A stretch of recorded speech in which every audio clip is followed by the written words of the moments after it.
There are extravagant things my suburban family had that were very unnecessary. So we have the garage refrigerator. If you don't know, it's a long-standing tradition in the suburban Midwest that when you get a new fridge, your old one becomes the garage refrigerator. What's in it, you ask? Mostly soda, the icy that I was going to finish later 6 years ago, and the Mother's Day flowers that I cried when my mom tried to throw them out. So we have a hot cocoa maker because what's the best gift a suburban dad can give? An unnecessary and very specific kitchen appliance. Can a microwave make hot chocolate too? Sure. But this made really, really good hot chocolate. And we have the sitting room. This was a fully furnished room right by our front door that nobody ever really went into, but it served two main purposes. One, to hold our Christmas tree every year, and two, when we had people over, we would put their coats there. Or if there was someone especially chatty from the PTA that came over, you could invite them to sit in the sitting room for just a second, and that would usually cap the meeting to like 15 minutes. There are extravagant things my suburban family had that were very unnecessary. Part 2. So we have the dining room. Now you might be thinking, oh, did your family eat all your family meals here together? No, nobody actually went in this room except for twice a year, and that was Thanksgiving and Christmas. You actually ate all your meals at the much less expensive kitchen table set in the kitchen. You did not go in the dining room. So we have vacation refrigerator magnets. Now, if you did not know, it's actually illegal to go back to the state of Michigan from your family vacation without bringing a souvenir magnet home to put on your fridge.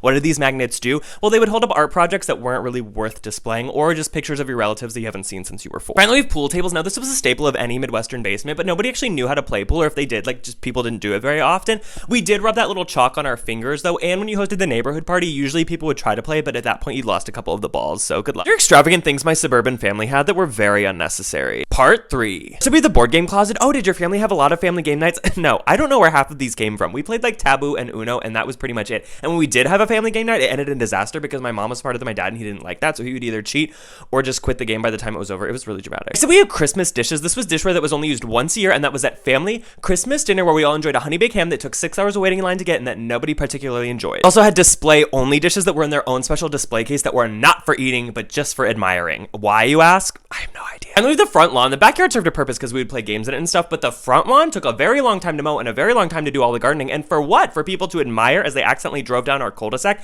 And if you tried to walk through somebody's front yard and not on the sidewalk that was there for you to walk on, the etiquette faux pas. What barn were you raised in? These are extravagant things my suburban family had that were very unnecessary. Part 4. So we have the playroom. This was a room dedicated to all of our video games and a broken foosball table that we never really used. You could also find my mom yelling at us here that it was time to go play outside for a little bit, and we would argue with her as if that leisure time was some sort of punishment. The water temple can wait, Scott. Go play kick the can. So we have precious moment statues. You could usually find these in a glass case in somebody's house, and I never knew anyone that bought them. I just knew people that had them, but you could get them like the Hallmark, I guess, and then they would discontinue them, and then they were worth like hundreds of dollars to who? Like the Mary Kay crowd? It's a baby doll statue with a Melanie Martinez aesthetic. Calm down. And we have the work car. This was a car your parents' job would supply, and it was honestly treated better than my older brother. It had to be in pristine conditions, and when you did get to ride in it, it felt like the 4th of July parade, and no snacks were allowed in the backseat. One time my brother and I hit it with a wiffle ball bat by accident, and we almost ran away because we were so afraid of the consequences. These are extravagant things my suburban family had that were very unnecessary. Part 5. First, we have decorative hand towels. Oh, is this towel directly next to your sink what I'm supposed to use to dry my hands?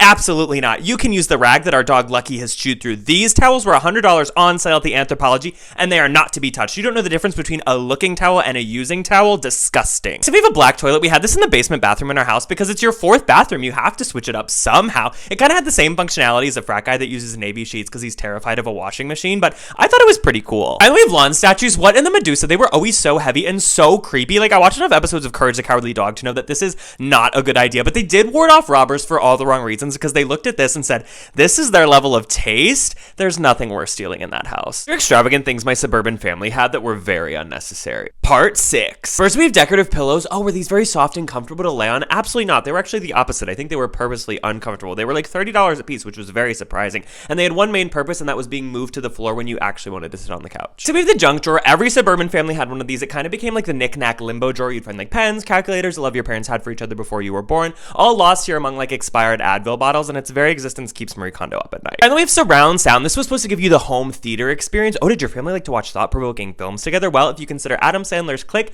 and Lion King 1.5 thought-provoking, then I guess so. The worst part about this, though, is it took about 18 remotes to work, all of which never seemed to have batteries in them, so we ended up usually giving up before we got started and just used the TV audio. Extravagant things my suburban family had that were very unnecessary. Part 7. First, we have a dog jacket, but isn't that the purpose of fur? I guess, but when it got cold in the winter, Ginger would shiver sometimes in the 30 seconds that it took her to find the exact same spot that she always went in the backyard, but she'd meander there as if she might go somewhere different this time. We also tried to get her little doggy boots, but she kicked them off immediately, so we gave up. Next, we we have a rainfall shower head. These look very nice at the aisle in the Home Depot, but as soon as you install it, you realize that when you open your eyes to look for the shampoo, there's water immediately in your face. So we got it and then immediately uninstalled it. Drew Barrymore can dance in the rain, but I'll take my showers at a 45-degree angle, please. Finally, we have riding lawnmowers. Oh, did you live on acres and acres of land? No, we lived on a half-acre lot, but this made cutting the grass go from terrible to slightly less terrible, and I did actually enjoy doing it because I felt like I was playing Mario Kart, but we did share this with a couple of the neighbors, and we even drew up a contract for who got it when, because nothing says suburbia more than suing your neighbors over lawnmowers and property lines. Extravagant things my suburban family had that were very unnecessary. Part 8. So we have the Lazy Susan. If you're not familiar, this is like a carnival ride for your groceries. It kind of became like the nursing home for the snacks we didn't want, like the blueberry Nutrigrain bars and the Cheese Whiz that did 3 laps around its expiration date, like it was playing Mario Kart. But yeah,